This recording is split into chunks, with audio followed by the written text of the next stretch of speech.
I often hear people recommend that when an oil change is performed, the filter be pre-filled with oil to avoid momentary oil starvation upon startup. As you can see, that the filter is essentially horizontal, so there's not a heck of a lot of oil you can put in there without risking oil spillage. So you could ask, what do you do with the oil starvation issue if you don't pre-fill the filter? That's actually a simple fix for that.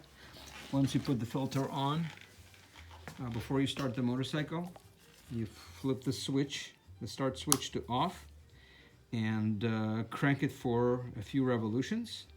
What that's going to do is it's actually going to fill the filter, and it's doing it at relatively low RPM, so engine starvation is not really an issue, and it's a very short period of time. Then the filter is filled, then you flip the switch to run and start the bike, and this way you avoid the oil starvation problem